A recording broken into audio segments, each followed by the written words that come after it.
잡힌 하나님의 백성들이 복을 받고 하나님을 찬양하며 영적인 싸움에서 승리할 수 있는 하나님의 백성들이 되게 하여 주시옵소서. 오늘 귀한 말씀으로 이제 하나님의 말씀을 대언합니다. 하나님께서 친히 이 자리에 오셔서 성령으로 역사하셔서 전하는 자 듣는 자가 한 성령 안에서 소망을 얻고 6월, 7월, 8월 정말 이 무더운 여름에 성령의 능력으로 승리하며 영적인 싸움에서 승리할 수 있는 귀한 우리 하나님 침례교회 성도님들 다 되게 하여 주시옵소서. 예수님의 이름으로 감사하며 기도 올려나이다. 아멘. 할렐루야. 저는 오늘 감격은 축제의 인생을 만듭니다 라는 제목을 가지고 여러분이 잘 아시는 요한복음 9장 1절에서부터 5절까지 나온 말씀, 나면서부터 소경된 시각장애자로서 살아갈 수밖에 없는 한 인생을 우리 예수님께서 고쳐주신 내용을 통해서 다시 한번 하나님의 크신 은혜가 이 말씀 속에서 여러분에게 전달되어지기를 바랍니다. 저는 이 말씀 많이 설교를 했고 여러분 들으셨겠습니다만 이번 한 주간에 이 말씀을 묵상하면서 큰 은혜를 받았어요. 그래서 울었어요. 제가. 그래서 이 설교 준비하면서 우는 그 체험을 한 설교는요 반드시 하나님께서 역사하실 줄입니다. 오늘 성가대 은혜로운 찬양, 우리 찬양팀의 찬양이 나이가 된 것은 하나님의 은혜라고 했는데 오늘 진짜 이 6월의 첫 번째 예배가 내 생애의 최고의 그 감격적인 예배가 될 줄로 믿습니다. 지금은 뭐 주로 이 건축자들이 와서 이렇게 집을 짓고 다 돈 주고 사기만 하면 되는 것이지만 옛날에는 직접 집도 짓고 건물도 짓는 그런 때가 있었습니다. 한 번은 옛날 돌로 주로 이렇게 성전을 졌는데 필요한 돌을 이렇게 하려면 돌을 다듬어야 되잖아요. 그래서 이제 많은 사람들이 돌을 다듬고 있는데 그 감독관이 현장에 와서 수고하는 사람들에게 물었습니다. 지금 무슨 일을 하고 있습니까? 물었대요. 그러니까 이 사람이 얼굴도 쳐다보지도 않고요. 그냥 돌을 두드리면서 보면 모르고 그런 식으로 하면서 아주 돌 다듬고 있잖아. 신경질적으로 그렇게 대답을 하더라는 겁니다. 옆에 있는 사람에게 물어봤어요. 당신은 지금 뭐 하고 있습니까? 물어보니까 그 사람도 역시 삶에 지쳐서인지 별로 반갑지 않다는 건성으로 대답을 하면서 입에 풀칠하기 위해서 하는 일이니까 묻지도 마시고 기분도 없어 죽겠습니다. 그래서 이 일을 내가 얼마나 오랫동안 하는지 모르겠다라고 그렇게 대답을 했다는 거예요. 근데 그 옆에 있는 사람한테 또 한 번 물어봤대요. 뭐 하고 계십니까? 하니까 이 사람의 대답은 전혀 첫째 사람과 둘째 사람의 대답이 달랐어요. 제가 지금 하나님의 성전을 짓고 있습니다. 이 거룩한 이 돌 하나하나가요 쌓여질 거라고 생각을 해보니까 얼마나 하나님께서 내 손을 사용하시고 내 기술을 사용하셔서 이 성전이 지어가는지 얼마나 감격스러운지 모릅니다. 그걸 생각할 때마다 너무 기뻐서 저는 감격으로 이 돌을 다듬고 있습니다. 이렇게 대답했다는 거예요. 이 예화를 여러분들이 많이 들었어요. 근데 저는 이 예화를 왜 또 쓰느냐 하거든요. 여러분들이 있는 생활 똑같다는 거예요. 뭐 하시고 계세요? 왜 물어봐요? 목사님. 보태줄 거 있어요? 뭐 하시고 계세요? 아휴, 죽지 못해. 붙이라고 사람들이. 이러고 하는 거예요. 뭐 하시고 계십니까? 목사님, 내가 힘들지만요.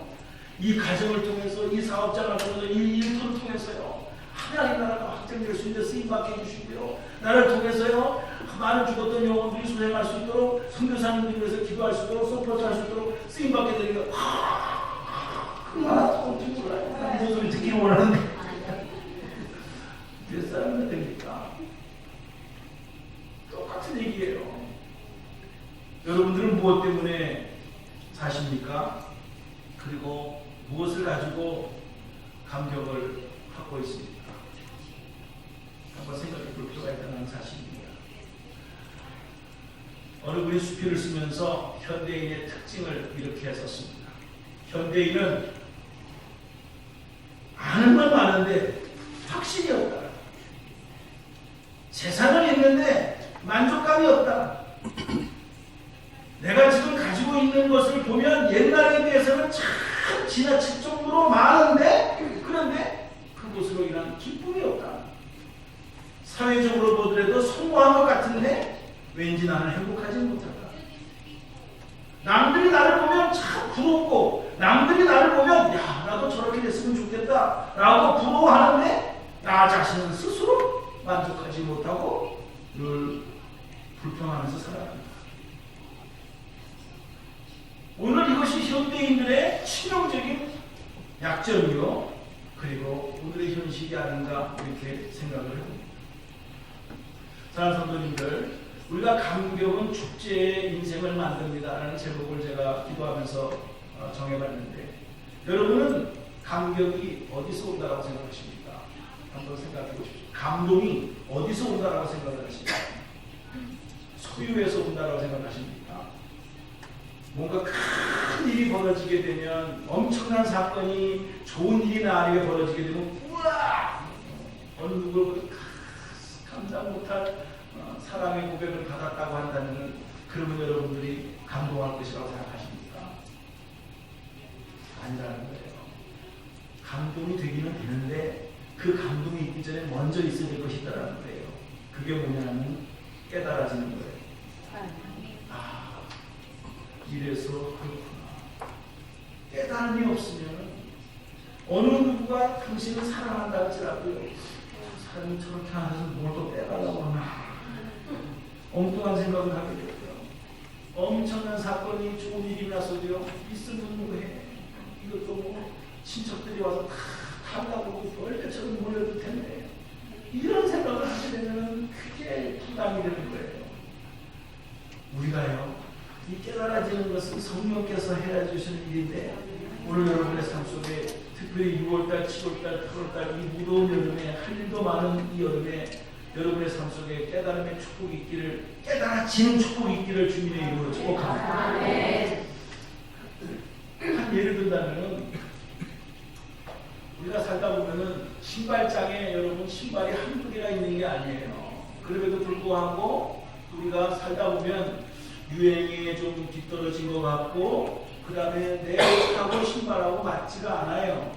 그래서 얼마든지 신발 가게 가서 신발을 고를 수가 있어요. 이거 한번 보고 저렇게 한번 보고 했는데, 그날따라 자기의 마음에 드는 것이 없어요. 그래서 못마땅해 하면서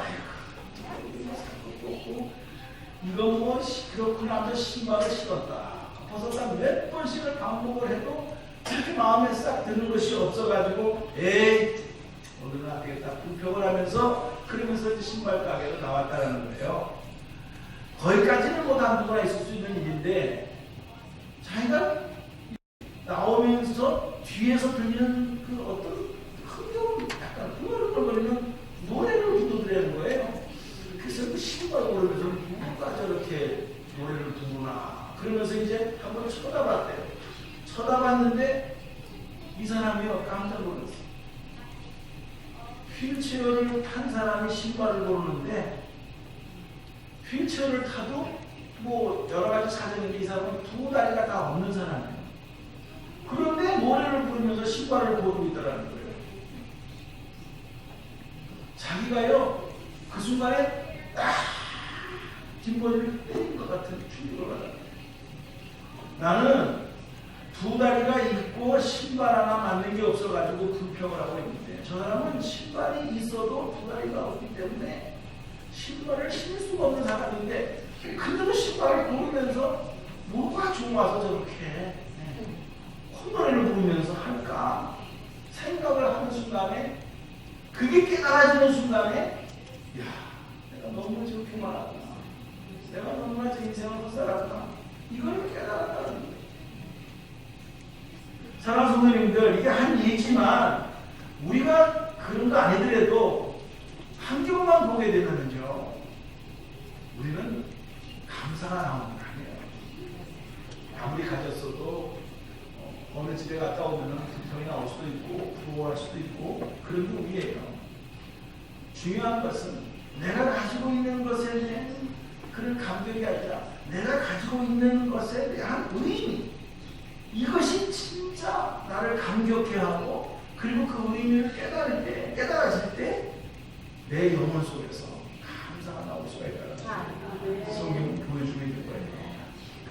지금 요한복음 공부하려고 하지만은 사도 바울을 말 안 할 수가 없는데 빌립보서에서 참 귀한 말씀이 있어요. 빌립보서 3장 8절에서 9절까지의 말씀인데요. 제가 이거를 읽어드리겠어요. 또한 모든 것을 회로 여기는 내 주 그리스도 예수를 아는 지식이 가장 고상함이니라. 내가 그를 위하여 모든 것을 잃어버리고 배설물로 여김은 그리스도를 얻고 그 안에서 발견되려 합니다. 그 안에서 발견되려 합니다. 그 안에서 발견되려 함이라고 하는 것은 예수 그리스도 안에서 무엇이 진짜 의미가 있는 것이고 무엇이 진짜 가치 있는 일인가를 발견되려 함이라는 것, 깨달아지기를 원한다는 것. 그러니까 자기가 여태까지 이 가말리아의 문화생으로서 수제자로서 율법으로는 흠이 없는 자로서 로마의 시민권을 갖고 있는 자로서 8일 만에 할례를 받는 자로서 얼마나 자랑할 것이 많은데 내가 진짜 그것으로 인해서는 내 자랑밖에 안 됐었는데 내가 진짜 예수 그리스도를 믿고 그분을 발견함으로 말미암아 나의 진정한 삶의 가치와 의미를 발견함으로 말미암아 발견됨으로 말미암아 깨달아짐으로 말미암아 내가 이룰 것이 있다 할지라도 잃어버릴 것이 있다 할지라도 그것 때문에 내가 불평하고 원망할 이유가 없다 라고 하면서 그분 안에서 발견되려 함이라. 얼마나 귀한 말씀이지요. 여러분은 여러분의 자신을 이미지를 누구에게 알려주려고 하는 것이 인간의 본능이 아니겠습니까? 누가 인정해주고 누가 알아주면 얼마나 좋습니까? 그것을 위해서 얼마나 우리는 우리의 자기 이미지 관리를 하려고 노력을 하십니까? 근데 바울은 예수 안에서 발견되려 합니다. 그게 진정한 삶의 의미가 있기 때문에 나를 치장하고 나를 이미지화시키고 하는 모든 노력은 인간과 인간과의 관계성 속에서는 시기와 질투와 우울증으로 결론날 수밖에 없어요. 왜? 나보다 훨씬 잘난 사람은 많기 때문에. 이 정도면 된다 싶어서도요, 어느 순간에 이런 말이 있지 않습니까? 힘들어서 박사, PhD를 받았다는 건데요. PhD는 피가 터지도록 받는 것입니다. 신학교에서 디민도 있습니다. 디민은 받는 거. 그냥 적당히 한번 쓰는 게 디민이라고. 그래서 너무 자랑스러워가지고 PhD 디그리를 받아가지고 철학 박사가 그래서 좋아했는데 나가보니까 박사를 3개 받은 사람이 앞에 앉아있는 거예요. 그런 거예요. 상급도 내가 누구 앞에 발견되려고 합니다. 그렇게 수고하고 그렇게 노력했던 사도 바울이 예수 그리스도 안에서의 그분의 지식과 가장 고상함이 납니다. 내가 그를 얻기 위하여 모든 것을 잃어버리고 모든 것을 배설물로 여긴 것은 그분 안에서 내가 발견되려 합니다. 진정한 그런 삶의 가치를 발견했습니다. 그래서 그 모습 안에서 발견된 자기 모습 안에서 감격하는 거예요. 그 감격은 큰 부자가 된다. 뭐 하늘일마다 형통의 복이 있었다. 그게 아니에요.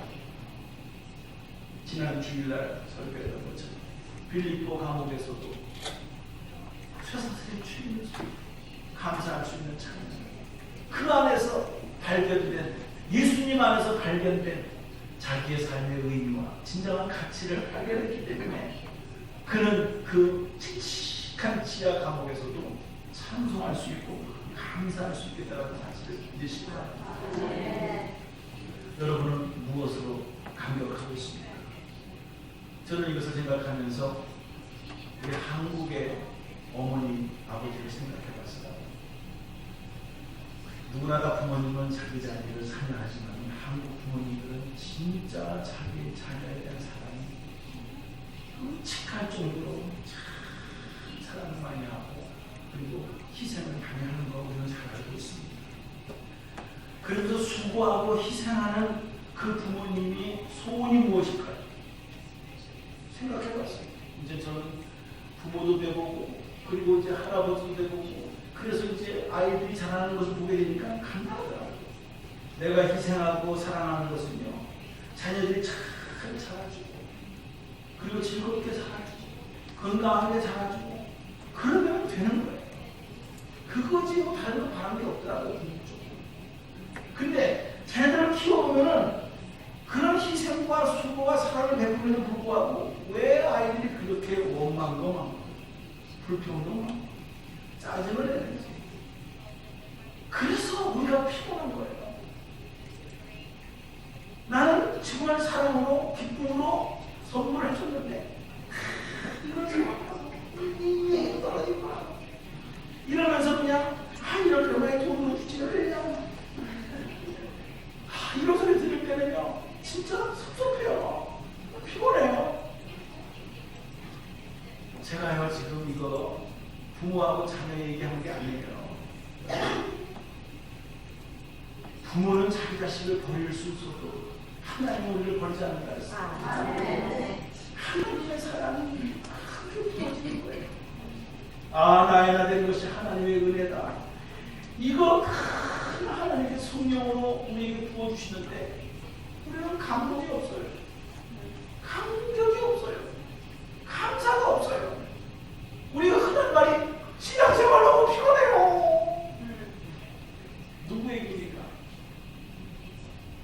부모가 그렇게 자녀를 사랑해도요 짜증나요. 못 알아들어요. 깨닫지를 못해요. 똑같은 얘기예요. 우리가 이 감격 너무나도 필요한 것이고 이 감동 이게 너무나도 소중한 것인데 이게 사라지면서 우리는 신앙생활이 피곤하다는 거예요. 바빠 죽겠다. 뭐 별별 노래가 시킨다. 그런 모습은 없습니다. 저는 이 시간에 그러면 어떻게 하면 우리가 감격할 수 있을까? 이 의미를 생각하다가 요한복음 9장이 떠오르는 거예요. 그러니까 요한복음 9장을 묵상하다가 감격은 축제 인생을 만든다가 아니라 감동이 없는 세상, 감격이 없는 세상, 피곤하고 짜증나는 세상 속에서 어떻게 우리가 회복될 수가 있을까? 라고 생각을 하는 과정 속에서 나면서부터 시각장애잖아요. 아픈 거지. 나면서. 그것 때문에 많은 사람들로부터 뭐 부모의 죄 때문에 그러냐, 너 죄 때문에 그러냐, 너는 무슨 죄가 있어 그렇게 됐느냐 그러면서 자라나면서부터 많은 사람들부터 그런 소리를 많이 들었을 거라는 거야. 이 사람은 이 내용을 백그라운드를 이렇게 주마등처럼 이렇게 상상의 날개를 펴고 성령의 도우심으로 생각을 해보니까 그 당시의 문화로서는 그게 맞는 거예요. 왜? 예수님 제자까지도 누구 죄입니까? 라고 말하는 거 보게 되면은 처음 듣는 말이 아니에요. 이 사람. 이 나이 먹도록 그는 수없이 그런 말을 들었을 거예요. 하나 도와주지 못하고 하나 자기의 문제 해결해 주지 못하고 부모들도 해결해 주지 못하고 나면서부터 시각장애가 되어서 남의 도움을 받고 그리고 동냥을 하면서 살아갈 수밖에 없는 이 모든 것. 나는 왜 이렇게 태어났어? 나는 왜 이렇게 살아야 되는가? 언제까지 이래야만 되는가? 나는 자기를 비관하고 좌절 속에서 살아갈 수밖에 없는 한 인생을 보여주는 거예요. 아니나 다를까? 그날따라 사람들의 발걸음 소리가 달라집니다. 웅성웅성하는 소리가 들립니다. 이게 무슨 소리냐? 그러니까 예수님과 그의 제자들이 오는데 여기를 지나가는데 많은 사람이 따라옵니다. 그래 발걸음 소리에도 귀를 기울입니다. 뭔가 오늘은 사람들이 많이 지나가니까 돈을 벌 수 있을 것 같습니다. 그렇게 기대를 하고 서 있는데 이상하게 사람이 가까이 오는 소리가 들리더니만은 들리는 소리가 이런 소리가 들립니다. 무슨 소리입니까? 이 사람이 소경된 것이 누구 죄 때문입니까? 자기 부모의 죄 때문입니까? 아니면 자기 죄 때문입니까? 아니, 너희들도 마찬가지. 예수님 사랑이 많고 병든 자를 고쳐준다고 하는 그 예수님의 일행들이 온다는데 너희들도 내가 그동안의 서름과 그 핍박과 그 쓸데없는 소리 때문에 마음 상했던 그 소리들을 꾹꾹 참고 있었는데 너희들도 똑같아. 누가 태어나면서부터 소경되고 싶다라고 태어나고 싶은 사람이 누가 있어?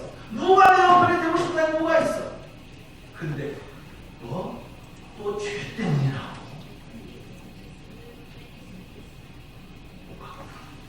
이렇게 얼마든지 쏘아 붙일 수가 있는 거예요. 근데 그 제자들의 말이 끝나자마자 또 한숨가 들립니다. 오늘 본 말씀입니다. 이 사람이나 그 부모의 죄로 인하는 것이 아니라 그에게서 하나님이 하시는 일을 나타내고자 하십니다. 이 사람이 몇 살까지 지금 살았는지 나이는 나와 있지 않지만 아마 그가 작년이라고 했으니까 20살 넘었을 거라는 거죠.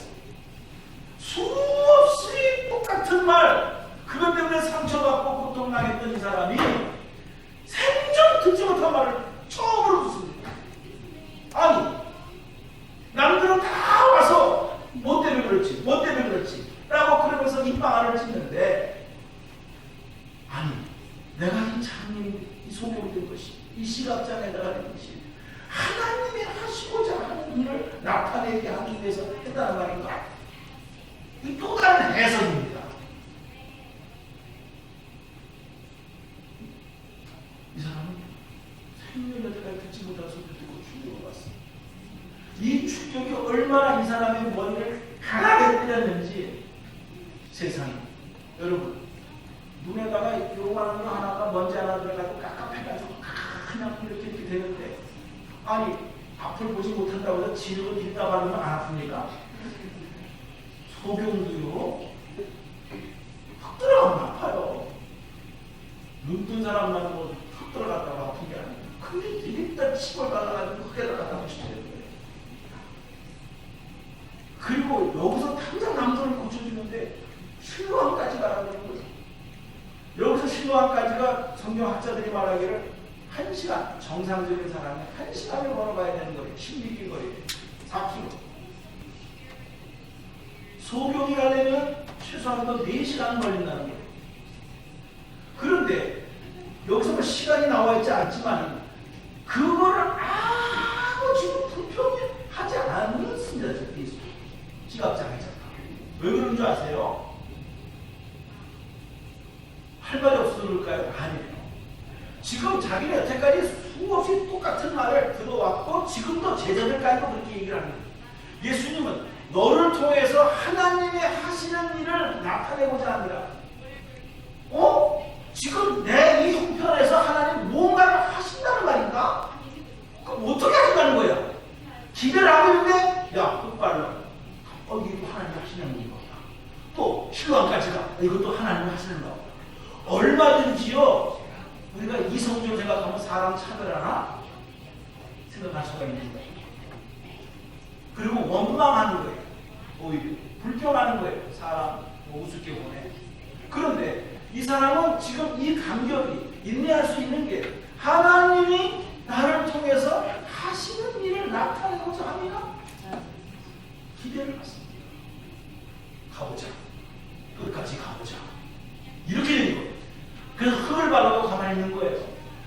멀리 큰 나무가 대다 주는 것도 아니고 가는 거예요. 씻는 거예요. 그런데 떴어요. 진짜 너무 떴어요. 성경은 이 사람이 그 감격된 순간을 표현하고 있지 않습니다. 너무나 아마 9장은요, 대부분 기적이 9장 10장에 뭐 여러 가지가 사건이 겹쳐지는데 9장은요 이 나면서부터는 소경 한 사람이 눈을 뜨고 치료받고 나중에 어떤 일이 있었는가 그것만 9장 전체가 한 주제로 기록되어져 있어요. 41절까지. 그만큼 이 문제에 대해서 아주 자세하게 심도 깊게 터치하고 있는 내용입니다. 그는요 진짜 여태까지 자기 인생 속에서 가장 고민이 되었던 문제가 하나님께서 나를 통해서 하시고자 하는 일을 나타냈다. 이 한순간에 그동안 20년 30년 살아오면서 수많은 소리를 들어왔고 괴로워왔고 그것 때문에 고통당했고 자기를 이것이 한순간에 해결되어지는 거예요. 이게 어떻게? 하나님이 하시는 일이다. 그리고 하나님이 하시는 일이 실제로 이 순간에 나타난다. 이거는 바로 오늘 우리가 여러분들이 시각장애가 되든 어떤 핸디캡이 되든 그런 문제를 여러분이 지나온 과거에 묶여져가지고 거기에서 헤매면서 열등감 비교의식 속에서 살아간다는 이런 일이 아니에요. 내가 배우겠지만 하나님께서 반드시 이것을 통해서 하시고자 하는 일이 있을 것이다. 이거를 깨닫는 순간에 우리는 나의 핸디캡에서 해방됩니다.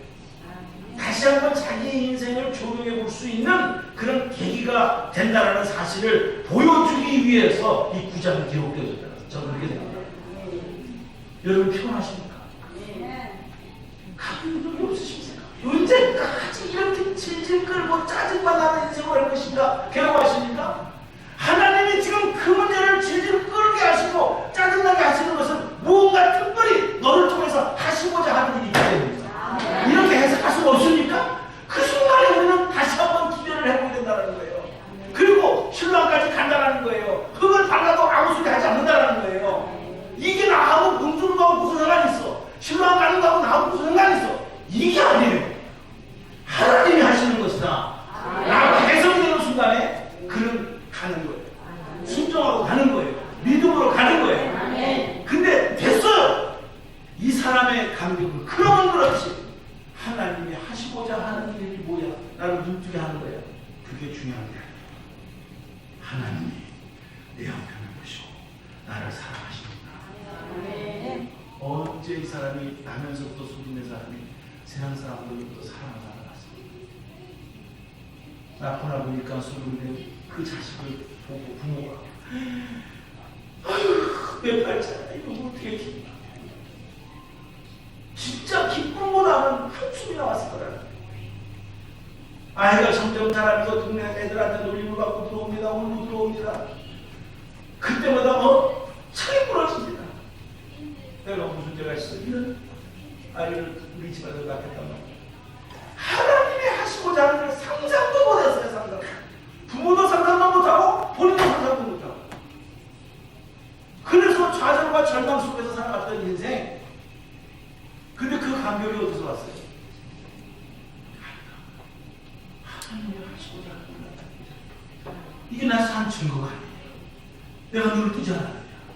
이 감격 속에서 그는요 자기 인생을 새롭게 조명해보면서 하나님이 나를 사랑하십니다. 그것이 이런 열매가 나타나졌구나. 그동안의 눈물 한숨이 한순간에 쫙 사라지면서 감격으로 찬송으로 춤으로 나타나지는 거예요. 그런데 문제는 자기 하나만으로 끝난 것이 아니라 주위에 있는 사람들의 시기와 질투로 나아가기 시작합니다. 넌 누구냐? 너가 소경된 사람 맞냐? 맞다. 누가 눈뜨게줬느냐? 예수다. 그가 누구냐? 왜 하필이면 안식일을 거부하느냐? 계속해서 시비를 겁니다. 16절을 보게 되게 되면 이런 말씀이 있습니다. 바리새인 중에 어떤 사람이 말하기를 이 사람이 안식일을 지키지 아니하니 하나님께로부터 온 자가 아니라 하며 어떤 사람 말하기를 죄인으로서 어떻게 이러한 표적을 행하느냐 라면서 이제 안식일을 가지고 시비를 겁니다. 안식은 안식이 아니라 저는 이렇게 생각합니다. 여러분이 생각하고 있는 고정관념이요 어떤 틀이요 제도 시스템을 말하는 거예요. 아니 나면서부터 시각장애자가 눈을 떴으면 이게 진짜 안식이고 진짜 이것이 행복이지. 안식이라고 해서 아무것도 안 하고 쉬는 게 안식입니다. 그게 하나님이 기뻐하시는 겁니다. 우리가 진짜 기쁜 소식을 접한 이웃이 있거나 고통에서 해방된 그런 이웃이 있으면 같이 기뻐하고 같이 즐거워하고 같이 격려해주고 하는 이것이 얼마나 자연스러운 일입니까? 근데 나의 선입 생각, 제도, 아니 개념에 느껴져요. 큰 일을 보면서 얼마나 잘 되나 보자. 그 설명을 하면서 우리는 총소리를 못듣습니다. 그냥 하도 세상에 그러니까 좋은 일이 있어도요 말을 안 해요. 무슨 일들까? 그냥 속으로만 세주고 있어요.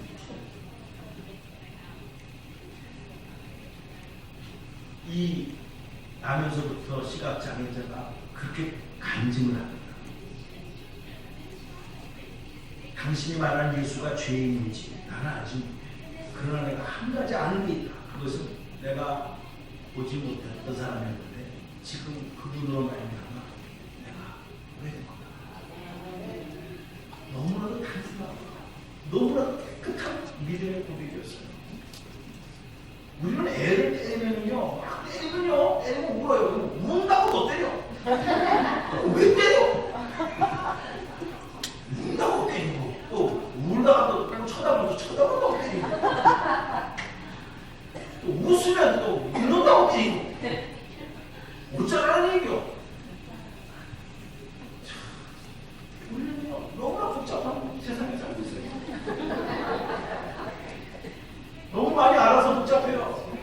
좀 심플하고 단순하면 되는데 그분이 뭔지 모른다. 그러나 그분의 말에 의해서 내가 눈을 뜨게 된 사실이다. 우리는요 주님의 천적인 은혜 속에서 나를 택하시고 나는 구원받았다. 심플하게 믿는 것 같다. 뭐 복잡하게 나 같은 죄인을 해주실까? 기억나지도 않는 그 옛날 때 이거 다 그냥 나는 안 될 거야 아닐 거야. 너무 복잡해요. 이게 울다가 웃는 거 웃다가 웃는 거예요. 왜 인생을 그렇게 살으셔요? 그러니까 진짜 기뻐하는 일이 있는데도 이게 기쁘긴 기쁜데 이게 기쁨이 얼마나 갈까? 그것이 그렇지 내가 기뻐하지 못해. 와 복잡해. 옆에 사람한테 얘기하죠. 너무 복잡하게 살지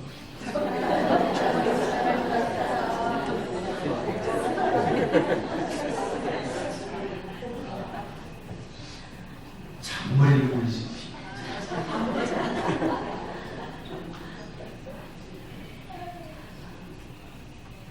하나님의 사랑 순수하게 심플하게 받아들이고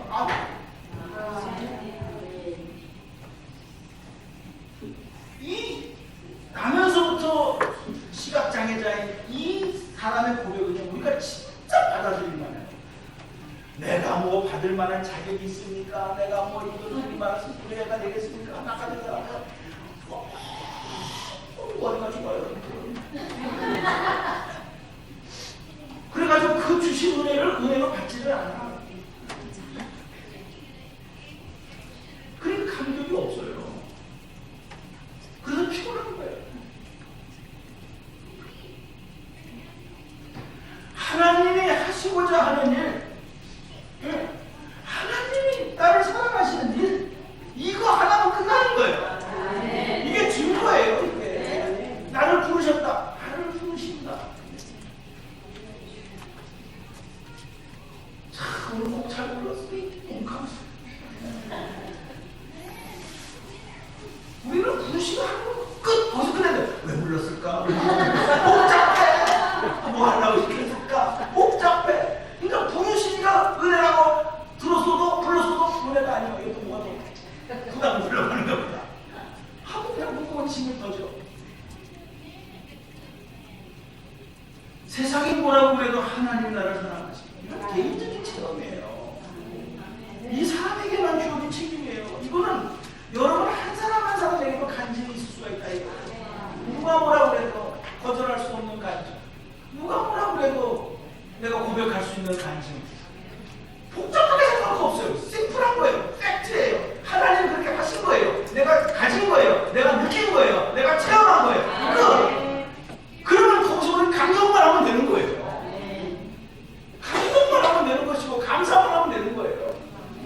뭐가 복잡해요?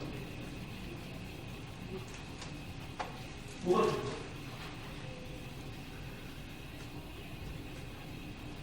저는 아버지의 간격이 더 크다고 생각합니다. 성경을 보게 되면 주님이 말씀하시길 거예요. 죄인 하나가 회개할 때 하늘에서 잔치가 벌어진다 했어요. 잃었던 양 한 마리를 찾아가지고 돌아올 때 동네 사람들 다 모으고 함께 즐기자. 이렇게 주님께서 말씀하시는 이것이 천국의 모습이라고 했어요. 누가복음 19장에서 우리 잘 아시는 바와 같이 집을 나간 둘째 아들이 돌아올 때 큰아들이 집에 있으면서 불평을 했어요. 그 잔치에 참여하지 않았어요. 그때 아버지가 하는 말이 있어요. 야, 큰아들아, 작은 아들은 죽었다가 살아서 돌아가고 내가 잃었다가 다시 얻었기에 내가 즐거워하고 기뻐하는 것이 아니냐. 이게 아버지 마음이다.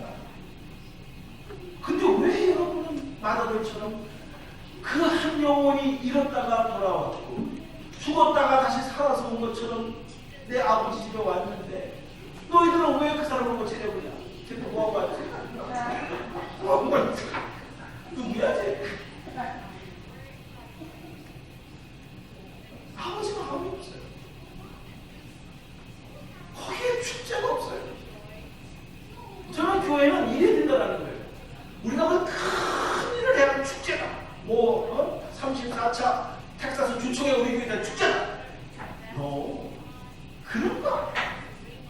누가 한 사람이 간증을 하는 거야. 어머 그랬어. 야, 너무너무 좋다. 내 예처럼 좋다. 하늘님이다. 야. 왜 그렇게 생각해? 혼자 만난 것처럼 아니고 혼자 믿음 좋은 것처럼 아니고 주님께서 말씀하셨어요. 우는 자와 같이 울고 웃는 자와 같이 웃어라. 우리가 같은 동질감을 가지고 감정 표현을 할 수 있다고 하는 것은 심플하면 되는 겁니다. 그리고 감격이 거기서 온다라. 거기서 하나님이 하시는 일을 발견하기 때문에 우리는 거기서 감격할 수가 있어요. 내가 하는 게 아니라 하나님이 하시는 일을 그것이 나의 삶을 통해서 이루어졌다는 그 감격이에요. 이게 이 사람만이 아니다. 그렇기 때문에 스데반은 죽으면서도 이 죽음까지도 하나님이 이 죽음을 통해서 하나님이 하시고자 하는 일 나타내고자 하는 일이라 죽으면서도 얼굴이 천사처럼 빛나가겠어요. 다윗은 그 하나님이 하시는 일로 인해서 법궤가 들어오는 그 과정에서 너무 기뻐서 자기가 벗은 것도 모르고 그냥 춤을 추면서 그 채신, 그 위신을 다 벗어버리고 춤을 췄다고 했어요. 사도 바울은 죄인 중에 계심에도 불구하고 자기를 사도로 부르신 게 너무나 감격해서 하나님이 하시는 일입니다. 거기에 자기는 전 세계를 맞춰서 순교까지 하면서 갔어요. 삭개오도 그렇게 눈치를 많이 보고 살았지만 하나님 자기를 통해서 삭개오야, 내가 너희 집에 머무르겠다. 그게 너무 고마워서 하나님 하시는 일. 자기의 재산을 다 팔아서 토색하는 자에게 놀아주겠다고 고백을 했어요. 막달라 마리아 귀신 들려가지고 딱 받은 주님이 자기를 알아주시니까 너무너무 고마워가지고 제자들 다 도망가서 주님의 시체를 다시 한번 장사치기 위해서 무덤을 지켰다는 한얘기예요. 다 그 얘기예요. 성경이. 하나님이 나 같은 인생을 통해서 하시는 일을 깨닫게 되니까 깨닫게 되니까 감사하고 감격해져요. 감동이 오더라고요. 그래서 찬송이 나오고 그래서 사도 바울처럼 다윗처럼 스데반처럼 삭개오처럼 막달라 마리아처럼 그렇게 살아가는 거라고 보니까 큰 일이 있어서가 아니에요. 우리 주님 여러분을 위해서 죽으셨어요. 아버지 마음 얼마나 아프겠어요. 그때 장면 일상에 보면 하늘이 컴컴해졌고 지진이 일어났다 그랬어요. 근데 내가 다시 성경을 봤어요. 그거는 성경에 나오지 않는데 아버지 마음을 읽었어요. 뭐냐면 내 아들은 죽는다. 내 아들은 저렇게 고통당한다. 그러나 저 아들이 죽음으로 말미암아 수많은 사람들이 생명을 얻고 하나님이 하시는 일을 깨닫게 될 날이 있을 것이다. 그걸 가지고 하나님이 감격하시더라. 하나님이 감동하시더라.